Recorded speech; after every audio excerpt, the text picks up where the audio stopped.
अब आता है फ़िल्टर।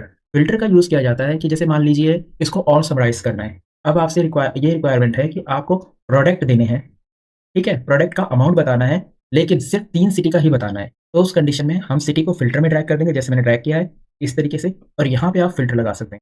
अगर आप किसी एक के ऊपर क्लिक करके ओके कर देंगे, तो वो सिर्फ़ एक का ही देखिए इलाहाबाद का ही अमाउंट दिखा रहा है कि इसमें 2 प्रोडक्ट बिके हैं और उनकी ये अमाउंट। बट अगर आपको ज़्यादा सेलेक्ट करना है तो आप इस चेक बॉक्स पे क्लिक कीजिए और उसके बाद अम्बाला, आगरा हम 3 सिटी सेलेक्ट कर लेते हैं और ओके करेंगे। तो यहाँ सिटी के नाम नहीं आएँगे, बट यहाँ पे ये पता चल जाएगा कि यहाँ मल्टीपल आइटम सेलेक्ट की गई हैं, जिसके बेस पे यहाँ पे अमाउंट मिल रहा है।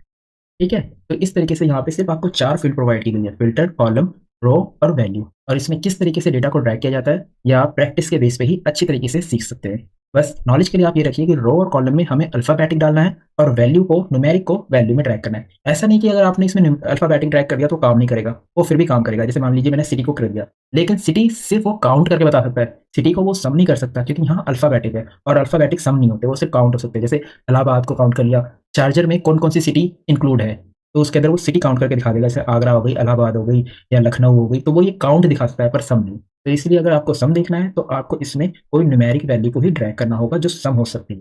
ये चीज़ें आपका एक्सपीरियंस जब आप वर्किंग करेंगे तो आपको धीरे-धीरे इसका यूज़ करना आ जाएगा। फिर आता है कि अ, ये तो हो गया कि इसमें डेटा कैसे पुट किया जाता है। फिर आता है कि आप इसमें स्लाइसर कैसे लगा सकते हैं। स्लाइसर क्या होता है, जो चीज़ मैं यहाँ से फ़िल्टर कर रहा हूँ, अगर मान लो मुझे किसी और सिटी को फ़िल्टर करना है, मैं इसमें दिल्ली भी ऐड करना चाहता हूँ, तो मेरे को इसे ओपन करना पड़ेगा, यहाँ चेक करना पड़ेगा, फिर ओके करना पड़ेगा, तब जाके फिगर आएगी। लेकिन यही चीज़ अगर मैं स्लाइसर ऐड कर दूँ, तो मैं जस्ट यहाँ पे क्लिक करूँगा और ये फ़िल्टर हो जाएगा। देखिए कैसे? स्लाइसर पे क्लिक करने पे भी ये आपको सारे हेडर दिखाएगा। अब इसमें से कौन-सा हेडर आपको चूज़ करना है, ये डिपेंड करता है आपकी रिक्वायरमेंट के। जैसे मुझे सिटी का चाहिए, तो मैं सिटी पे क्लिक करूँगा और ओके करूँगा, तो यहाँ पे सिटी की एक लिस्ट क्रिएट हो जाएगी।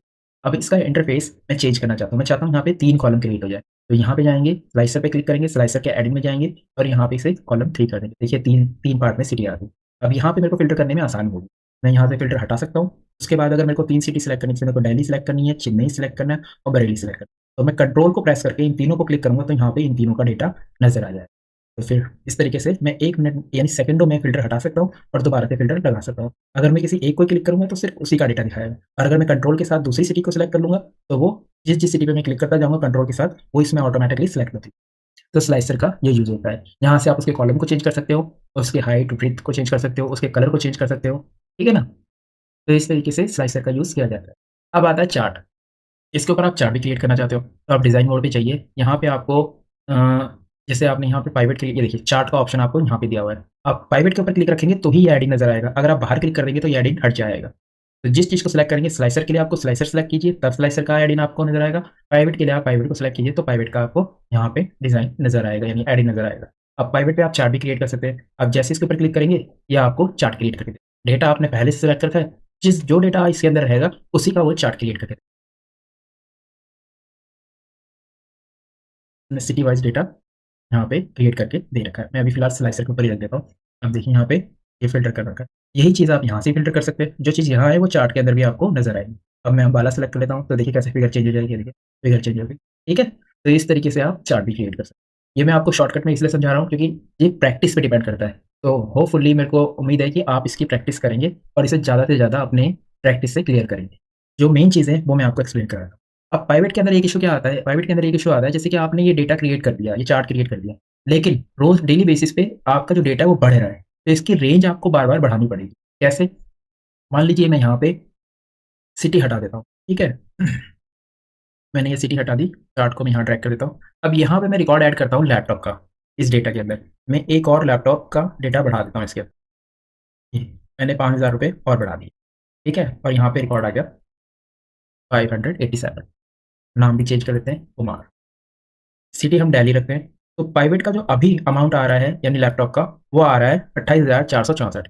लेकिन यहाँ पे ₹5000 बढ़ गए, लेकिन वो यहाँ पे अभी ऐड नहीं हुए। अगर आप डेटा को रिफ्रेश भी करते हैं, तो भी वो आपको नहीं दिखाएगा। क्यों? क्योंकि अगर आप यहाँ से जाके इसकी रेंज चेक करेंगे, सोर्स चेंज डेटा सोर्स, तो आप देख सकते हैं यहाँ पे कितना आ रहा है 87, ठीक है? और लास्ट रिकॉर्ड कितने पे है? रो नंबर 88 के ऊपर। ये देखिए, इसकी रेंज यहीं तक आ रही है। तो ये रेंज आपको चेंज करनी पड़ेगी। इसकी ये लिमिटेशन है कि इसकी जो रेंज है वो ऑटो अपडेट नहीं होती। या तो आप उसे नेम मैनेजर से चेंज कर सकते हैं या फिर आप इसे अगर चेंज कर देंगे टेबल में, तो इसकी रेंज ऑटो अपडेट होगी। जैसे अब देखिए टेबल यहाँ पे लैपटॉप की कितनी आ रही है 28,000, आप 28,000 का ध्यान रखिए। उसके बाद हम इसका एक रिकॉर्ड और बढ़ाते हैं। अब मैंने इसे कर दिया 88। अब मैंने यहाँ पे ₹5000 और बढ़ा दिए। अब मैं इस पे रिफ्रेश करने जाऊँगा, पहले मुझे यहाँ से फ़िल्टर हटाना होगा कि मैंने किसी और सिटी के अंदर 5000 ऐड किए, मैंने दिल्ली में ऐड किए हैं, क्योंकि फ़िल्टर यहाँ पे पहले से 4 सिटी का लगा हुआ है। अब मैं इसे चेंज कर देता हूँ और इसे रिफ्रेश करता हूँ। तो अभी कितना अमाउंट आ रहा है? अभी आ रहा है 82 और 4, 824 आ रहा है, इसे रिफ्रेश करते हैं। देखिए 829 हो गया। तो अगर आप रेंज को डायनामिक करना चाहते हैं, तो आप इसे टेबल में कन्वर्ट कर दीजिए। तो टेबल में कन्वर्ट करने पे जो भी रिकॉर्ड आप इसके अंदर ऐड करेंगे, वो यहाँ रिफ्रेश करते ही दिख जाएगा। बट अगर ये रेंज के अंदर रहेगा, तब आपको रेंज को यहाँ से बार-बार चेंज करना। तो इसका आपको ध्यान रखना होगा कि आप इसका कैसे यूज़ कर सकते हैं। तो आज के लिए इतना ही। आपको एक शॉर्ट समरी मैंने समझाई है पाइवट की, जिसके बेस पे आप पाइवट क्रिएट कर सकते हैं और बाकी धीरे-धीरे जो भी इसके यूज़ है, जो कि इसके यहाँ पे ऑप्शन दिए गए हैं, ये वन बाय वन मैं आपको एक्सप्लेन करूँगा दूसरी किसी क्लास के अंदर। इसके आप चार्ट का पैटर्न भी चेंज कर सकते हैं, स्टाइल भी चेंज कर सकते हैं, डेटा को कैसे चेंज करना है, वो भी मैं आपको एक्सप्लेन करूँगा। फॉर्मेट में कैसे आप चेंज कर सकते हैं, ये सारी चीज़ें मैं आपको नेक्स्ट वीडियो में एक्सप्लेन करूँगा। तो चलिए मिलते हैं नेक्स्ट वीडियो में, तब तक के लिए बाय एंड टेक केयर।